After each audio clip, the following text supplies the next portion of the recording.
Every person has a story, but not everyone has a place to tell it. I'm Frank Swoboda. I've interviewed amazing people all over the planet. I want you to meet them. This week, the most interesting person you've never heard of is... Hi, my name is Mandy Chapman Semple, and I'm the most interesting person you've never heard of because I've helped over 30,000 people experiencing homelessness find housing. Mandy, thanks for being here. Yeah, thanks for having me. Usually I get to talk to people that I've met or known for a while. I feel like we know each other now. I know you. No, I know. I feel like I know you because of all the work that we've done on housing and help and, trying to get our arms around, our brains around the telling of the story of why homelessness, why is this existing, and are there, as I've learned from our trip to Houston, where you came from, why you'll never solve it, as Mayor Parker said, but you can manage it if you do this sort of right? So, you now run the 𝙃 Consulting, right? 𝙃 Consulting Group. What is that, and who are you helping right now? Then I'll get into kind of how you got there. We're just a small boutique consulting firm. Okay. Small but mighty, I like to say. And we just offer our services to communities who are really interested in thinking about large-scale social system transformation. Do we want to reimagine the way we approach complex social issues? It usually starts and is anchored within homelessness response, but obviously homelessness response touches all sorts of other social response systems, and so it's about bringing all of those into alignment. And so we carry, what we learn from each city into the next and try to, get it. So we plan, but also get right into the field with our communities and help them implement. So we're usually in communities, say 3 to 5 years on average, standing beside them, teaching them, building their capacity, but also testing new ideas and learning from kind of the new conditions that are sometimes unique to different communities, but also just a reflection of the economic shift that's happening in this country. So we tend to work on average about 7 cities at a time, at various levels. So usually we have 2 or 3 cities that are going through a complete transformation, like what Houston did when we were there, and then a handful of other cities that are interested in targeted work, and then a handful of others that just need some consultation and support. So who are you working with right now? So right now we're deeply embedded within Dallas, and we have been for the last 3 years, and we're just seeing incredible progress there. Wait. Somebody from Houston is helping Dallas? They're not going to tell anybody that. And we tell everybody. No, but I mean the people of Dallas will not believe this. You know what? Dallas was eager to embrace what Houston had to offer. Good. And certainly the DNA of every city is the DNA of every city. It's different and unique, but they were very interested in how we apply what we know and understand to the unique circumstances in Dallas. So we've, Dallas cool. Just saw a 14% decrease, just announced a 14% decrease in unsheltered homelessness in a year. Cheers. Thanks. Oh my God. Yeah. 32% reduction in chronic homelessness. So, the targeted solutions are working even in, these incredible economic times where we had a 17% increase in rent in that same time period. Wow. So it was really cool. So we're working there. We're about almost 18 months into transformation work in Oklahoma City. They just announced an initiative. They want to reduce unsheltered homelessness by 75%. And we're going to try to get that done in 2 years. Yep, they're assembling all of the resources to make that happen, and it's all through encampment resolution. So they have a lot of small encampments all over the city, and so it's about how do we help all of those individuals return to housing in a very intentional way. How do we empower the community to take those public spaces and reactivate them for a broader and more general use, because we no longer have individuals who need to sleep outside. So it's exciting. And then a handful of other places that we can get into. So the reason you're here is because of the Housing and Help series that we produced over the last couple of years. And a big part of that was going to Houston, because Houston has, as I often say, reduced, at least they had when we finished this. The last time I knew, a few months ago, had dropped their homeless population, 65% in the last 10 years. And Spokane's has gone up virtually the same amount, 64% in the last 10 years. So we went to Houston and filmed this series, and a lot of the people that we got to interview, and we were going to try to interview you, but you weren't in town. Yeah. So we talked to an amazing group of 8 people that you know incredibly well and have worked with for years. So your background, really, before you have done this, you worked in Houston and were basically oversaw the homeless response system, I guess, for the city of Houston. Can you talk about your experience there? Sure. So, I came to Houston kind of through an interesting pathway. I actually was with an organization called Corporation for Supportive Housing, which is a large national nonprofit intermediary promoting housing as a solution to complex social issues. And I was working in Texas, trying to convince the Texas Department of Criminal Justice to invest in housing as a reentry solution, which was a fascinating experience. And I kind of found my way into the public defender's office in Houston, into the mental health division. And I said, listen, let's pilot some permanent supportive housing for these, offenders who are reentering. Let's do, 25 or 50 units. And they just looked at me and said, we have 900. And if you can't come up with a solution for 900, we don't even, why are we even talking? And I was like, challenge accepted. Think big. Yeah. It was a moment for me. And so what happened about the same time, I think it was just luck, but the federal government had passed or reauthorized the McKinney-Vento funds in 2009. And then we're pursuing the creation of new guidance based on those new regulations in 2012. And in that interim, they were identifying the cities where they wanted to move the needle on homelessness. They had published a federal strategic plan for the first time. They had big ambitions. And Houston was bad. And Houston was really bad. And I happened to be there. It's like the worst. And somebody had challenged me to think big. And Corporation for Supportive Housing was one of the HUD technical assistance providers. Okay. And so I just got to... That wasn't luck. It was luck. That was supposed to be... I don't believe that. It was luck. I believe that was the universe helping to conspire this. I think so. I do feel like it was all the stars aligned. We had this incredible set of leaders that happened to be in all of the right positions, namely Mayor Anise Parker at the time. And so my job was, under HUD technical assistance, was to create a plan that could reimagine the system itself. And when we did that, Mayor Parker was more than eager to move that into action. And so that's when she invited me into her administration, and as the first special assistant for homeless initiatives. And so that's how I ended up in government. But I feel like the way we did that in Houston was really special, because I actually stayed employed by the Corporation for Supportive Housing. Right. So I still had all of... So you were employed by them even though you worked for the city. They That's paid right. your salary, which I think is super smart. They paid my salary. We contracted directly with the Downtown Management District for 100% of my time. The Downtown Management District then used an interlocal agreement to deploy me into the mayor's office and split the cost. And the reason we did that was that it formed this center of gravity between the private sector and the public sector. And that's really what launched. Right. You got to have the public collective sector helping you. You got to have business and Yeah. community leaders that are part of this. It can't just be, one single thing. That, at least that's what we learned in that. So we met with all those 8 people, including Mark Eichenbaum, who now does the job that you did. That is still the Yes. position is still there, which is Yeah. really cool, surviving another term. Did we talk to the right people?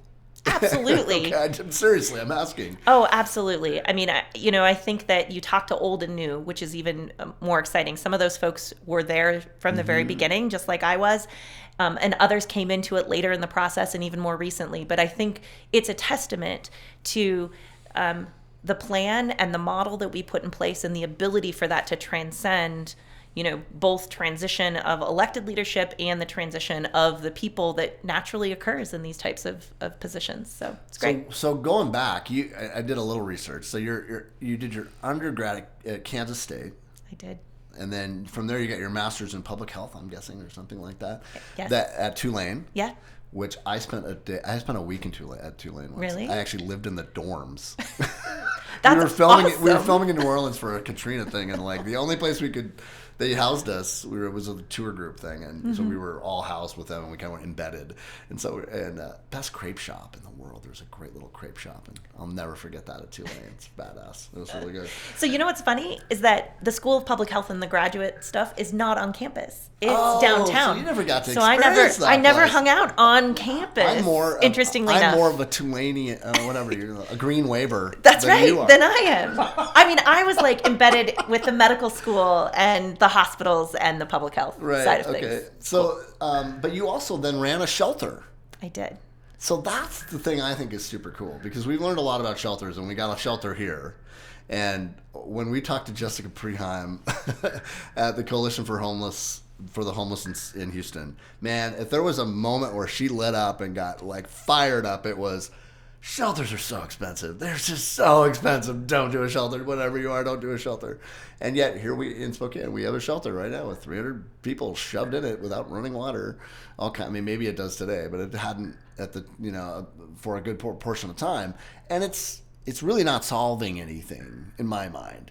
What was your experience of like to run a shelter, and what did you learn from that you bring now to everything that you do? Yeah, so I ran a small shelter, but it was a mixed population. So single men, single women. Every shelter's important. And anywhere. children. Yeah. So I really had exposure to all of the complexities for all of those populations. It was small. And what that afforded me was the ability to really learn to appreciate that shelter provides very little resolution. And that as it does keep people sheltered. The weather here, it's 5 degrees below zero. They need to be inside. Somebody, no one should be outside. Absolutely. So I'm never against that. Absolutely. But it's a permanent solution. It isn't one. Well, and the expectations we've created, I think, are the bigger design challenge in front of us. Is for a long time, we have created an expectation that an emergency shelter bed somehow magically solves all of the affordability crisis that created the homelessness to begin with. And the reality is it's just providing an overnight bed so you don't freeze to death. Right? And it's easy to kind of just stay there.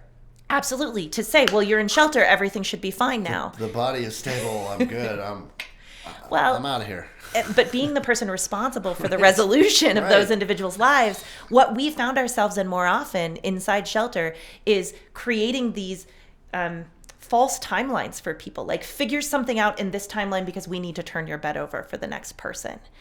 And that's a really heavy burden. And so what it prompted me to do is say, we've got to do better. We can do better than this. It's really personal. Yeah. Well, it's terrible. It's a terrible human interaction, Yeah. And it is. And so it really challenged me to start thinking about what are the better solutions. And that's how I came to learn and also just experiment with expanding the spectrum of care that we could offer people. So we had to, shelter became a necessary kind of foundational activity, but really all of the investment and all of the energy needed to go into designing new programming or expanding our programming so that we could get people back into housing as quickly as possible. This idea that the shelter bed somehow magically was going to create that resolution, I learned firsthand that wasn't in fact the case. And so it was a great experience for me. I was there about 6 years, and I really got to test the full breadth of every type of rehousing intervention that has existed. We had transitional housing, and it was failed. And we eventually closed it and opened up rapid rehousing and permanent supportive housing and these other activities that really helped move people into housing long-term and help them stabilize. Right. And so it brings a lot of credibility to the work that I do today. The fact that been in the trenches. I've done all of those things. Absolutely. But, Well, so when we got started on this 2 years ago almost now, and I think it is 2 years right about now that we started the conversation of let's tell a series and not just do this one time and walk away, but have it ongoing. And it really became pretty clear that to me, this is all a story problem because I'm a story guy and it's what I do. And I'm like, the right stories are never being told correctly, the right way. And there's these two big buzzwords out here. There's housing first, right? And then there's permanent supportive housing. And I'm just trying to be really simple, stand in the shoes of just Joe everybody, and go both. First of all, they're both super complicated. I don't know what that means, so I just ignore it and it goes right by. And as we started talking about this, in fact, in Houston at a bar, I think one of the nights that we filmed, we're like, hey, you know what this is? Because we originally called this Beyond the Roof, which we thought was a really cool story, title, but it really wasn't enough. It was like, no, this is housing and help. You need both to make this work. And the narrative had been, up to that point, there are still people in this day, that are sort of disagree with this model of how this is approaching it. You shouldn't give people housing. It's all you're going to do is put them in a house and you expect them to do okay, right? So they spun the words housing first and made it sound like all you're doing is a house, and then they're never gonna survive that. When the truth is, you're giving them housing with services. Yeah. And so we thought, let's rebrand this thing and call it housing and help, because that just made way more clear. Not housing with help, but and help, because the service piece is just as important. Do you agree with that? And is that, part of, I don't know. I think that's sort of a mission I'm kind of on. Like, can we just change how people say this? Yes. Because it will then affect how we look at it. And that's what we've been trying to do for 2 years. I think that's right. And here's the way I often explain it, is that we've built a system today, or we had built a system that brought people who were in crisis into a temporary crisis environment. And we tried to concentrate services in that environment to wrap those services around individuals, with the expectation that while they were in crisis, they were going to be able to take full advantage of those. So I'm in the services. Shelter, and all of a sudden I got some medical help. I have some, maybe addiction service help. Right. I've got, behavioral health. Behavioral health. That's right. We're all here. We're here to help you. And somehow Triage. in 30 days, those things are magically going to transform me, and I'm going to be completely After recovered. 20 years or a year on the streets. Or just you're talking about the same length of like a cold, right? That it would take you to get over a cold. These are real issues that many housed people deal with, and they go to regular outpatient services for years and receive support. So the idea that somehow we can concentrate a whole bunch of services in crisis and fix everyone, and then they're just magically going to go off into housing, that's actually the old model. Right. And what the new model does is it says, let's redesign this. If what we want to do is help people stabilize and recover long term. Really, really get off the street permanently. Let's move them to housing, and let's take those services that are in the crisis environment and move them and wrap them around individuals in housing, because where they're living. That way, when they need those services, they don't have to come back to crisis to get them. That's right. And that's the real distinction in the design. That was the push. The movement to housing first was an understanding that we didn't have the design right. That what we were trying to do is just fix people for 30 days and then push them back into housing without anything. Right. And this changed everything. So, and I just am mad because they call it housing first. It's like, Dumb brand. I know. It's still a is long battle. and old brand. Yeah, I know. It's an old brand. So anyway, I'm on the mission to kind of change that. How, one of the biggest things that we talk about in our series, and one of the reasons 𝙤𝙤𝙪'𝙫𝙚 is such a big part, he's our host, and then we brought him into this, and you're here today with him.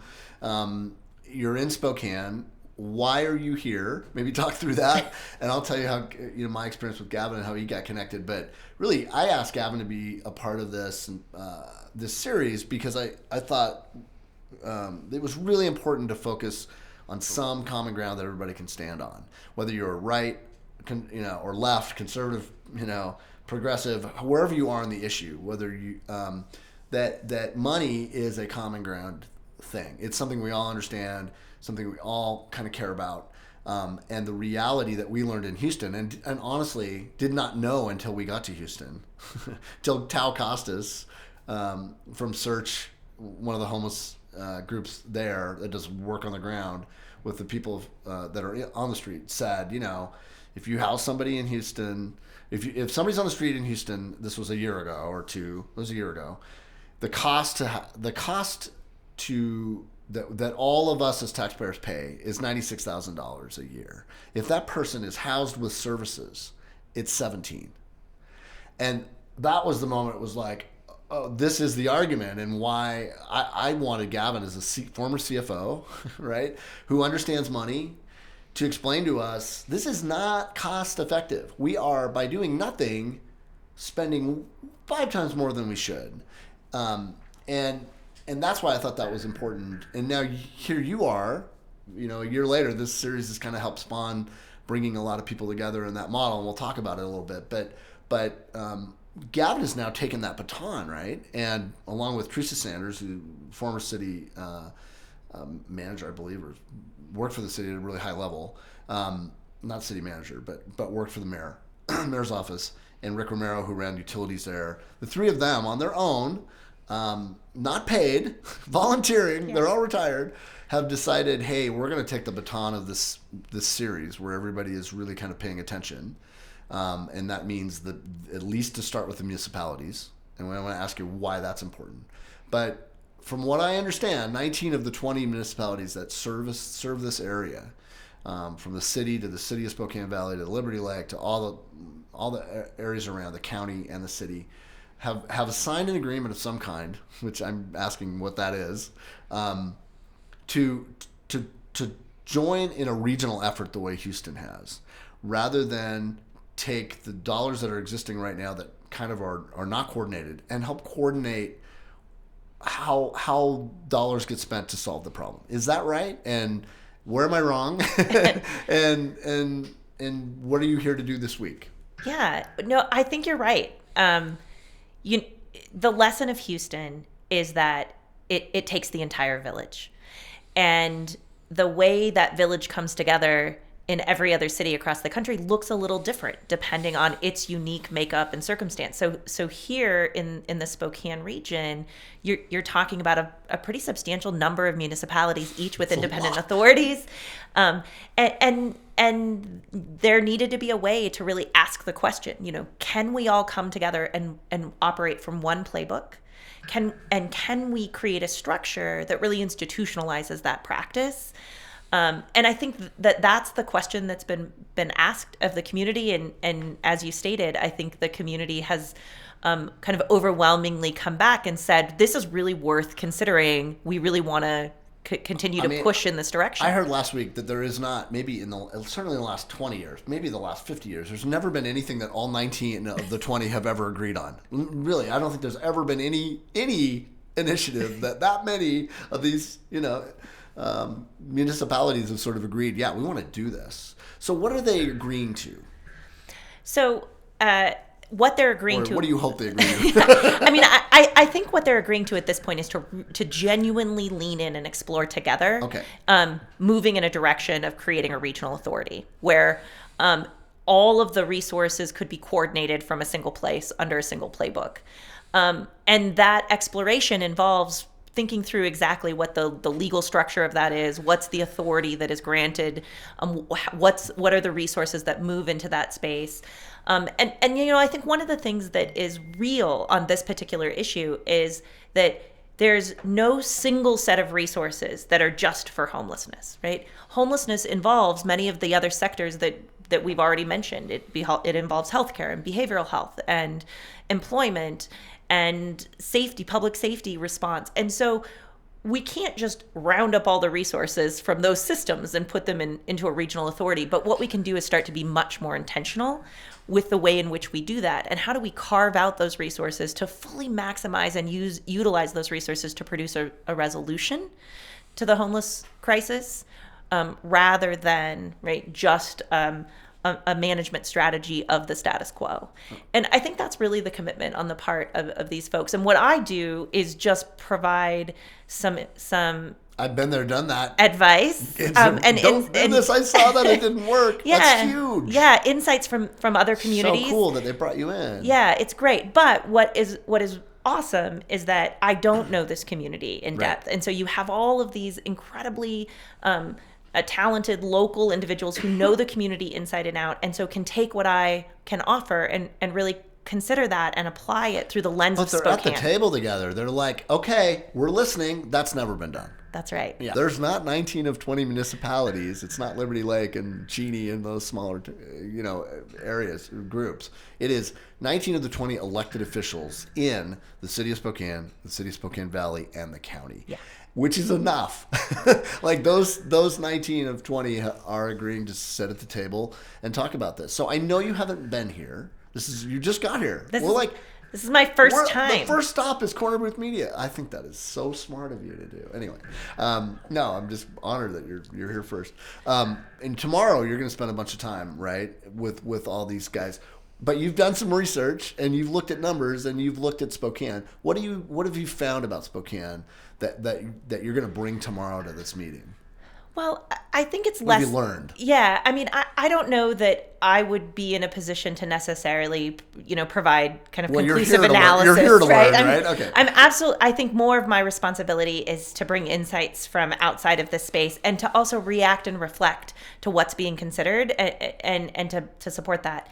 As I've done some preliminary analysis, just looking, I mean, it certainly raises a lot of interesting questions, and I what the data at a surface level really suggests is that the primary driver of your increasing homelessness problem is an affordability issue at its core. Yeah, no doubt. And this is really consistent with new research and that's not everywhere, right?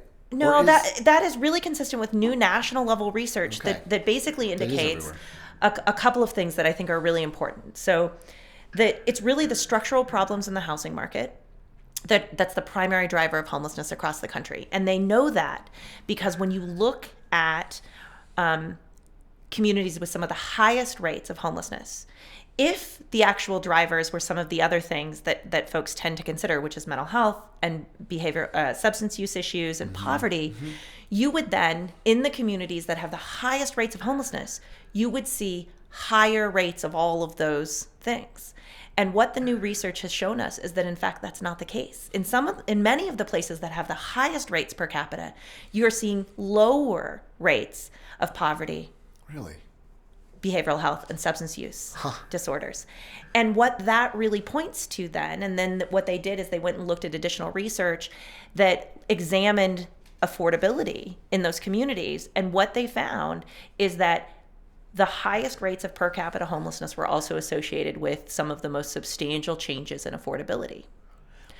And from what we've learned, I mean, Gavin was telling me earlier that Spokane is now popping up in the top 10, right, of per capita highest homeless populations in this country. Yes. And so the other insight that this research offers us, and what I was able to potentially see in your data in my surface analysis, is that the issues of behavioral health and substance use and poverty, they're all precipitating factors. And so there was an author in The Atlantic who wrote about this, basically describing it like a game of musical chairs. So if you know that there aren't enough chairs, the biggest and the strongest kids, they're going to get the chairs. And the kids with some of the most challenges, they're not going to get a chair, they're going to be pushed out. And so when we know that there's an affordability crisis, the things that would normally not necessarily push us all the way into homelessness, like mental health and substance use, because there are plenty of housed people who have those issues. Absolutely. But when you couple that with a lack of affordability, those are the individuals that tend to be most susceptible to falling out. But not the only ones susceptible to falling out. And so they're precipitating factors, but not the only factors. Because one of the big pieces that we sort of researched and pushed out in the show was a really simple graph that said over the last 3 years, the cost of a home in Spokane has gone from, I think it was $220,000 to $450,000. It's like 73% in 3 years. The cost of buying a home and consequently renting, those costs have gone up through the roof, where the percentage of the increase in income was like 14. And that is absolutely what's happening here. Because we've, when we filmed at Camp Hope, which, Mark Eichenbaum told me he thought that it was the largest encampment in America at 650 people, which today is now 60 people and on its way out. And we can talk about that a little bit. But when you've got that many people, when we were there, we asked them how many people here are working. 50% of the people at that height of the 650 actually had jobs. Yeah. And still could not afford a place to live. When your rent was $600 and now it's $14 in 3 years, you have nowhere to live. You're living in your car, you're doing wherever else you can be. And I think that's that's exactly what's going on here. And it's not the only place in America, but it certainly is a big factor here. Yeah, actually, I think many communities are reeling from these conditions, and it's been a rapid transition. And so, like anything else, I hope there's a bit of an accordion effect here. So I hope what we can see is some stabilization and even a reverse in that market slightly. So we start to see some relief and we can get our arms around this, and we see fewer people displaced. The challenge that I think is that we have to consider, though, is that we're not necessarily changing our policies and our design strategies when it comes to driving economic development and growth in our cities. So somehow we simultaneously have big goals and dreams for how to revitalize our downtowns and reactivate our communities and allow kind of the developers and to drive the creation of all of those amenities and the housing that accompanies those. And so we're focused on those things, and we're recognizing a crisis in homelessness, but somehow we fail to associate that these two things are absolutely intertwined. Right. And that if we don't, as we're thinking about revitalization of these communities, if we don't manage for gentrification and displacement right. of naturally occurring affordable housing environments, if we don't think about intentionally infusing affordability into our community broadly, then we're actually going to perpetuate the problem. Right. And so what that leaves homeless response systems to do is just to increasingly have to buy our way back into the market. And to your point, the economics work that way too. Right. Because, I mean, one of the things we talked about is Spokane's probably never been more healthy and booming. I mean, it's amazing. And we talked a little bit about before we started that we have created this problem through success that we deem successful. And because one of the questions I have is, well, then how do we are also underhoused by 25% in this community. There is not enough places for people to live, and building is starting. But the difference is, are we building single family homes that people can't afford, or are we building a variety of different kinds of housing that not everybody right now wants in their neighborhood? Am I hitting that correctly? Is that part of the challenge? I think that's absolutely part of the challenge. And in all fairness, because builders want to build. Builders want to build, but most of the time, builders build what those who loan the money, right, deem least risky. Okay. And so, well, that makes sense. So here is kind of the self-fulfilling prophecy in all of this, is that as we push people out, as they become disillusioned and disenfranchised from our society, and they're forced into a survival orientation. I mean, they're literally surviving day to day outside without anything. Right. The behaviors of that society start to look very different than the society that you and I live in as a housed individual with lots of other luxuries. They become not human almost, or less we than, certainly they're not like us. We certainly perceive them that way, Correct. right? Yeah. And all of a sudden now, developing housing where those individuals can live is perceived as risky. Right. And so the economics just don't ever naturally support creating that affordability. So it really starts at a kind of a fundamental values level that has to then drive policy and then drive practice. And there's not a city across the country that I can point to right now that's cracked that formula. Well, maybe we can do it. Maybe we got everybody talking. So one of the other pieces that we learned a lot because I didn't know anything, and I feel like I just now know enough to be dangerous, enough to hold a conversation with you, I think. Great. But one of the things that I was kind of struck by that we heard a lot of when I first wrote the script, it was, the homeless population. And we had some really great people that we kind of ran this by who had lived experience of being homeless themselves say, that's not really what I would prefer you call that. I'd rather that you not say homeless population, but people experiencing homelessness. Right. These are people. And it was profound, the experience that we had of who we met and what they were going through, especially at Camp Hope. There was a couple there that we met that we'll never forget as long as I live. It's the hardest thing I've ever filmed. She had been a nurse, I think, about 18 months before she had been housed there. Fully employed, had worked for years, and everything went wrong. And here she was, having to live there. And I'm just like, why are you living here? Why would you not go to a shelter? Like that. I didn't understand. And I don't think anybody does. And she said, well, I can shut my door. A tent to her was a door. I can shut the door and I can feel safe. Don't you want to shut your door at night? And I'm like, yeah, absolutely. And she said that to Gavin. It's like, okay, I get it, And if I go to a shelter, everything's taken from me. All my possessions, including her son's urn with his ashes in it, might be subject to being taken from her. I mean, that kind of stuff is real. And you begin to kind of understand this is not just people choosing this, at least not the way it is right now. Some people, I think, maybe do. I don't know the answers to that. We haven't studied. I didn't spend enough time understanding that.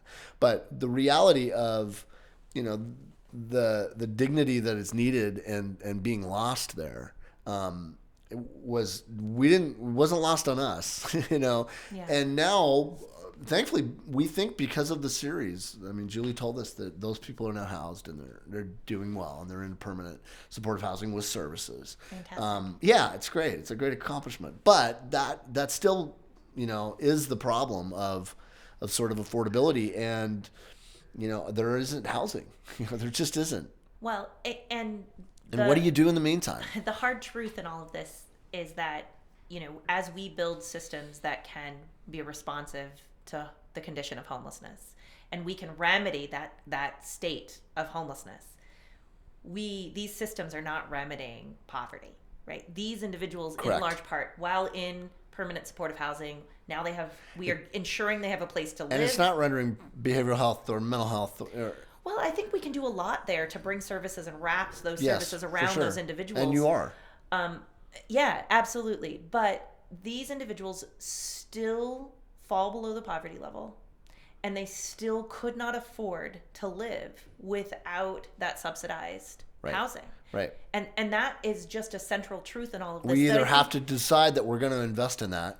That's right. Or not. That's right. And if we don't, it's costing us 5 times more than if we did. That's right. Even if we consciously don't think that's the right thing to do. And even if right? even if we fixed everyone. So, for those who think that it's, if we just fix someone's mental health or we just fix their substance use, the hard truth under all of that is that they still could not afford to live. Right. Well, yeah, no matter how stable you are, if you can't afford to live somewhere, you're going to end up on the street. And that now cycle you're in of a whole new trauma world. and that cycle of crisis and everything that comes with it. Right. So how important is it? I mean, I guess what I was trying to get to is the voice of those who have lived experience and who have been homeless or are currently experiencing homelessness. How important is that to the conversations you're going to have over the next couple of days with officials that are here? Because it really, in my mind, you've got to get the municipalities on board before you can do anything else, right? You've got to have the money in place, but you also need to have people with lived experience or that currently are homeless a part of the conversation, as much as you need to have the service providers that are providing this work and business. How do you get all those guys together, and how do you do it in Houston?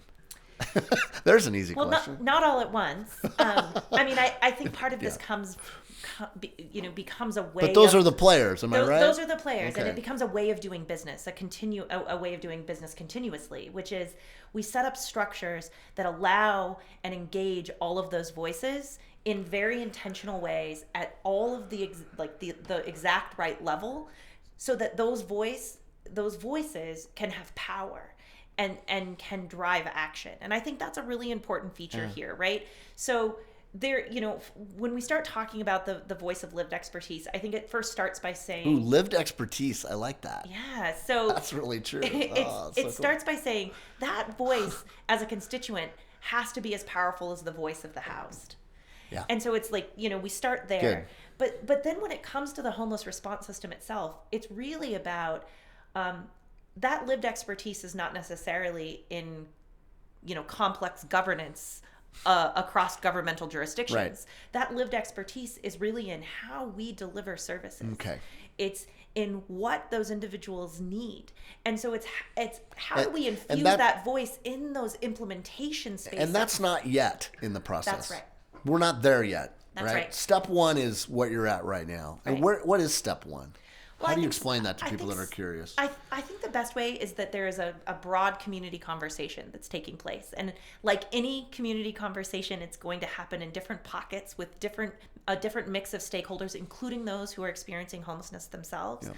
And this process, it's really important that we give space for that community conversation to occur. And then we use what we glean from all of those conversations at all of those levels to drive a next set of recommendations for how to move into action. But that first step of action is defining the structure that's going to give us the ability to do what I just described. And those conversations are going on. I mean, it was last week at the public library, which is really cool space downtown. This new library space. There must have been 250 people, and it was everybody. It was Gavin was there, and the group that is sort of pulling this together.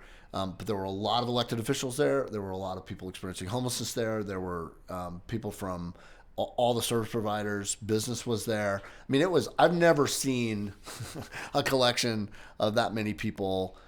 Typically, they don't all show, on a Thursday night when they could be doing a lot of other things. So, you've got everybody's attention right now, and I think everybody is realizing, and hopefully this series has helped, at least wake people up to, this is just going to get worse. It's not going to get better unless everybody agrees and does this together, and it's not going to be easy. Is that true? That's true. It's not going to be easy. You can't quit. The work itself is hard work. But I will say that as an outsider looking in, I think the journey in Spokane has been one of, kind of incredible evolution. It's pretty fast, honestly. Pretty fast, but it's also a reflection of, I think, what once divided everyone is now starting to bring everyone together. Yeah. You're galvanizing as a community around an issue. And I think just what you described and the number of people who showed up from such a wide spectrum, right, of your community. That's true. You're galvanizing. Yeah. It's cool. The structure is how you're going to institutionalize those values that everyone is coming together around. And then, the real hard work begins, which is, putting everyone to action. Who does what? Who does what? But I don't want to diminish what your service providers are already doing day in and day out, right? They are doing hard work. Phenomenal. But the reality is there's not a single service organization that can solve homelessness in its entirety. It's going to take the entire ecosystem, and what this structure is about is helping that whole ecosystem row together. And without that structure to support that, to your point, you said it at the top. Everybody is investing differently, in different ways, in different programs, at different times, and expecting those service providers to meet everyone's expectations all at once. What's the definition of insanity? So we're gonna fix that. I think at least people know that, this is not working. I mean, that's kind of where you can get. Gavin and I presented to the city council, had an amazing opportunity to do that. And it was, you're talking to everybody from right to left, and they were unanimously in agreement that we should do something. And I'm like, really? You guys are? Like, I just didn't expect that. I don't know anything. Gavin's there all the time and has done this for 18 years and understands how that operates. But we showed 3 or 4 clips and talked everybody through what we learned. And they're all like, let's go tomorrow. Let's go right now. Like, they just got it. And I think it's maybe just, okay, we're fed up to here. But I think the money piece was big. It's like, it's kind of a nice excuse in some ways. It's like, we're just throwing money away and we don't need to. And it's not helping. It's just not. I think people are hungry across this country for an answer to this issue. And that hunger can sometimes, create a behavior where you just grab at anything. And what you guys have been able to do is say, let's organize ourselves. Let's be thoughtful. Let's figure out what the right thing is. And I think that's what you've been able to present is we found what we believe is going to work, and we're going to organize so that this can be the solution for our community. And who would say no to that? Right. How scale of 1 to 10? I don't know you at all, so I have no idea how optimistic you are. Because I'm a crazy optimist. I'm pretty optimistic. Okay, good. You're in my tribe. You're in my tribe. Of course. What am I talking about? You're way more optimistic than I am. How scale of 1 to 10? We can get this solved in America. We can manage homelessness. 10. If 10 is like the most optimistic you can be. Okay. I mean, I'm can optimistic happen. this is possible. Absolutely. And I think with good leadership, anything is possible. I think there are legitimate structural challenges in front of us, and it would force us to make some hard choices. But the thing that my experience has taught me, and I said this a little bit earlier, which is I can build a system to be responsive to this issue. Right. Without fixing all of the structural issues. You just have to keep paying for it. Right. And it can keep be paying for and the it. Economics will work. But if you want to get out, if you want to pay less here, there are other choices that you can make. Yeah, right? because I think the most frustrating thing, for most Americans we're on the right track. We're doing really well. Oh, administration loses. There's a new sheriff in town. Throw it all out. Yes. Just when you're about to get there, right? And one of the things that happened in Houston that was really good is that the current mayor, is it Mayor Taylor? Current mayor of Houston. Mayor Turner. Mm-hmm. Sorry. He has continued on and in fact probably ratcheted up what Mayor Parker has done. Is that true? And I think that's a big lesson to learn because no matter who takes over at any time when there's a regime change, all of this work can be subject to being lost. Am I right about that or not? No, I think that. Or is this kind of system built to make that foolproof? You know what I mean? Like, are there a firewall around that so an administration can't come and throw it all out? I don't know. Yes and no. Okay. I mean, I think one of the values of having the lead agency in Houston as a nonprofit disconnected from government is that we can create a space to maintain that and hold that structure. Right. Even, it isn't dependent on a right. city or a municipality of one kind or another. So what we risk, as long as it's funded. So what we risk is we risk slowing down because we can't unlock as many of the resources within government that we may have given a particular administration. And so we did try to build it so it was a little bit foolproof. But I think what it also has demonstrated is that because it existed and it could continuously produce wins, it's hard for an administration under those circumstances on such a complex when it's issue working to come in to stop and undo it. It's much easier to say, I'm going to double down and make this my own in my own way. And I think that is the legacy. I mean, Mayor Parker understood that this was not going to be solved during her tenure. Right. She knew what she was doing was building a foundation for someone else. Right. Man. And I think that they have been able to, as two mayors on this issue, each own their particular piece of this. And the next mayor that's coming equally has an opportunity to take it and define it at a next level that neither of those mayors could have ever achieved. And so that's the possibility. She is amazing. Mm-hmm. Like we get to spend a day with her, which was incredible. What did you learn from her? What was it like to work for Anise Parker? I mean, I just find her so badass awesome. I was so completely spoiled because I had never worked in government like that before. That's probably why you were so good. Maybe, but I think this is why I was so good. I mean, first of all, she recognized in me that what I didn't understand about myself and gave me that opportunity, but it's because of the leader that she is. Yeah. And I did not fully appreciate that until she was gone. And I started working for other mayors in other cities.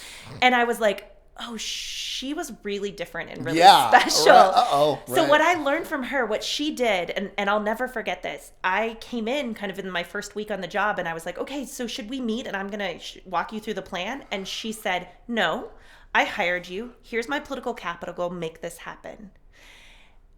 No elected official behaves that way, but that's also the expectation that she places upon you. She says, I'm here to unlock whatever you need. I'll block and tackle for you. And the thing that I loved about her that I rarely hear in anyone else, and Houston is a unique structure because it is a strong mayor system and the mayor is in essence the CEO of the city. We have that here. Yeah. And what Mayor Parker said, I'll never forget, is she said, I love the minutia of government. Oh, she does. She does. Well, I know we had to pull her and Gavin apart because they're both economists and they're just like getting in the weeds. And I'm like, dude, what are you talking about? But imagine someone who leads from that place. And so what she does is she says, I'm going to surround myself with the people who are experts. Yeah. And I'm then going to use everything that I have, my own talents, to clear that runway for you to drive and implement. And it was the most amazing experience that I have never been a part of in anywhere else in any city that I've worked in, which is pretty awesome. So this is happening in other places, right? We're seeing Atlanta. Yeah. They're, I think, 40% anyway. It's Yes. dropped. Chicago. Am I right about Chicago? I don't know. Where else is it happening is the question, I guess. And so we're seeing this model or this regional approach or this consolidated, hey, we're going to all get together and make this work other places too, correct? Yeah, I mean, they're going to all do their own thing, their own way, but that's right. I think a lot of different cities are seeing the opportunity from both the Houston story, but from their own experiences. So places like Indianapolis has adopted the model and are really starting to make things move. I was there a couple of years ago, and it was, it wasn't I felt the experience was, not crazy. It was much more visible here. Homelessness was much more visible in Spokane than it was in Indianapolis when I was there 2 years ago. Yeah. Chicago has a long history of being a bit of a consolidated entity, and they've experimented with different ways in which to pull that model together, but appreciating in a place like Chicago, as the mayor changes, everything changes when it comes to the conditions of how all of those things are structured. And so I think it's been an interesting kind of experiment for them as with each administration, how they respond and maintain that structure in different ways. So what are we missing in America, maybe, and what does Spokane need to do? Well, I think Spokane is doing what it needs to do, which is focusing on its structure.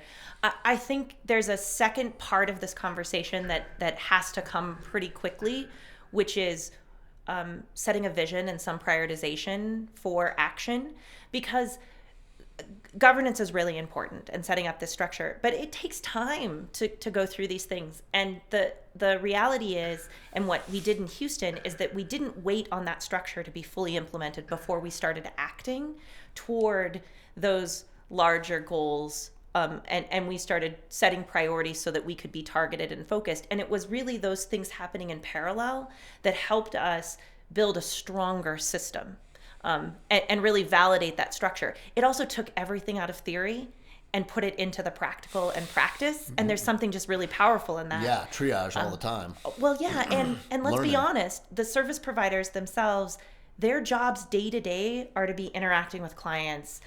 And every time we pull them into one of these theoretical conversations about things, we're pulling them away from the ability to drive. And so the sooner we can move into a structure and start to work in parallel, the sooner we are pulling those providers into a space to say, okay, let's go get these 25 folks housed using this structure, and let's just figure it out together. Right. And so everything then becomes a reinforcement. How do I get them? Right, because I remember when we talked to Mayor Parker, she's like, hey, there's 80 beds open tonight somewhere, but they all have their own little requirements about whether I can get, screw it, man, throw it all out. Like, let's get 80 people in those beds. Yep.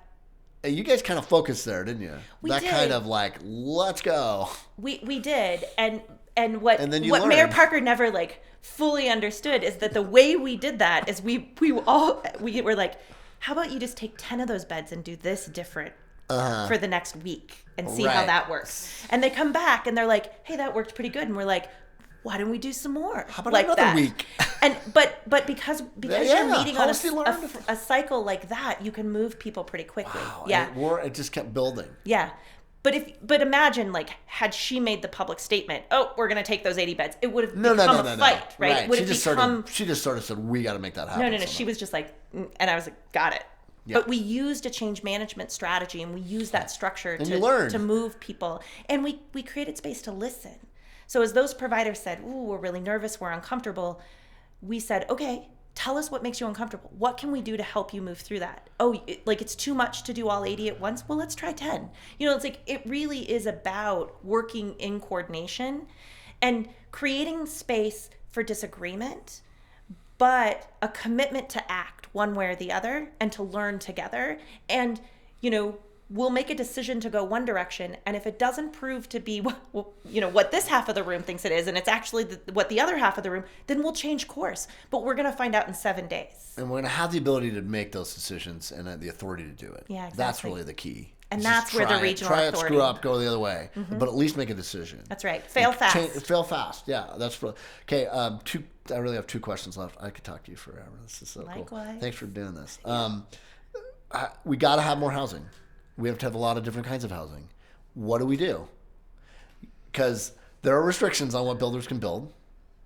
And what does this region need to do? The county's got different rules than the city does.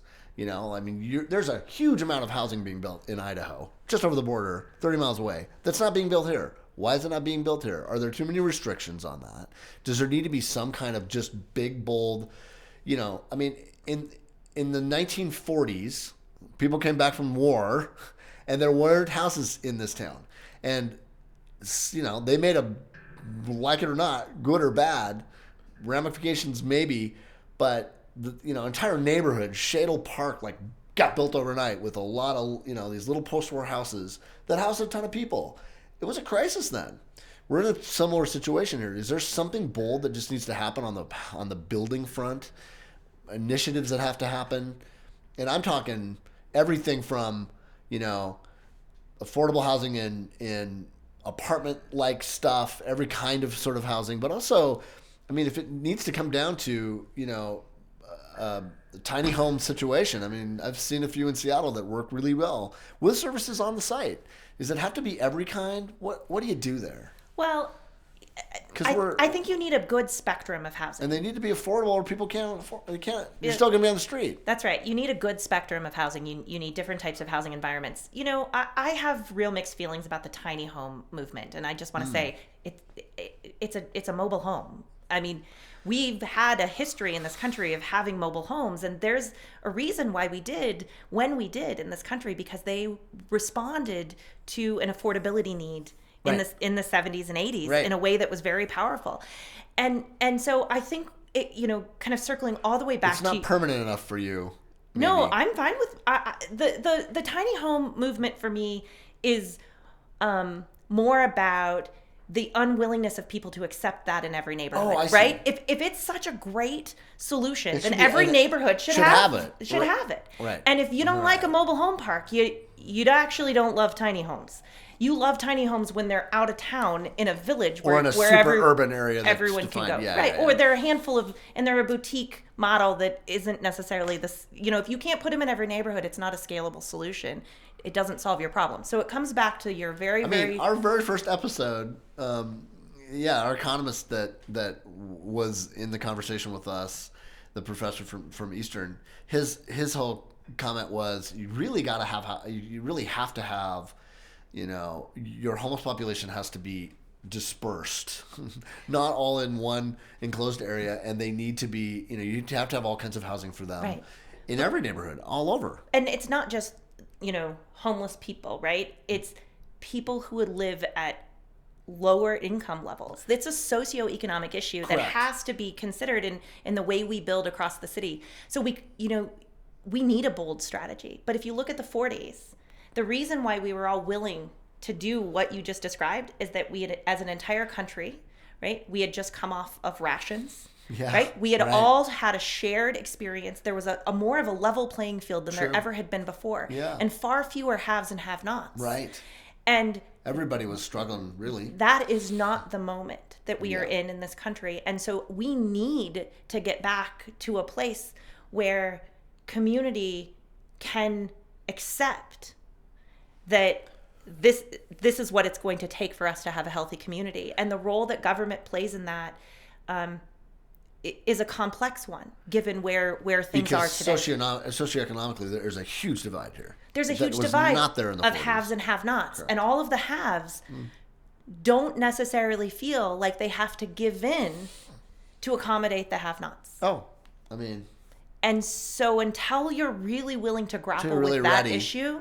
To have a mobile home park around your corner, then we're not going to maybe get there. Last question I have. If you could wave your magic wand and do anything to affect change here in Spokane and everywhere, what would it be? You get the keys to the car. Oh, okay, this is where my mind goes two things. Too detailed, too complex. But I think one of the... Well, this is good then. I'm glad we're talking. I think one of the things that I'm intrigued by is this idea of how to incentivize the market to respond to the housing demand. I'm very interested. Like, I just feel like in my core, Right, that's there kinda- has to be some if new that financial happened- mechanism. If that happened, can it make would this it would change things. at scale. Yes. So what are you thinking? Oh, there's so many things, but they're so complex and deep and not right. But this has been a years-long journey. So just explain that a little bit. So if there's some way that those building homes or building that the builders could create something and be incentivized the right way to build the diverse kind of housing that we need, and everybody would win, then that would be cool. So like a long time ago when things were more even, it was just making the deal pencil, right? We just had to make it so that it was modestly profitable to develop the housing. Right. That I've accepted that's just not realistic. And so what it really comes down to is we have to find a way to legitimately monetize social return. And there is a movement in this country with the millennials and Gen Z where their value structure is very different than previous generations. Yep. And so as shareholders They're realistic. Yes and no, right? As shareholders, for example, of publicly traded companies, all of the sudden they've decided and attached value to particular social items. And these public stocks are now scored based on those social items, which then directly affects the stock price if that score isn't what it is. Like, all of a sudden, we're starting to toy around with this idea of how to monetize social return. Right. And that is the tip of the iceberg and way out of my kind of field But of you knowledge. know, but I just I'm said fascinated by it. you get to wave your magic wand. That's what it is. I want to figure out. What do you want to have happen? I want to figure out how to monetize social return so that in our capitalist society, we can find balance. Okay, I'm lost. I know. So you're saying so that then it would make it so that there would be homes for everyone. That's right. That we would develop. That's really what you want. We would develop a ton of housing for all income levels.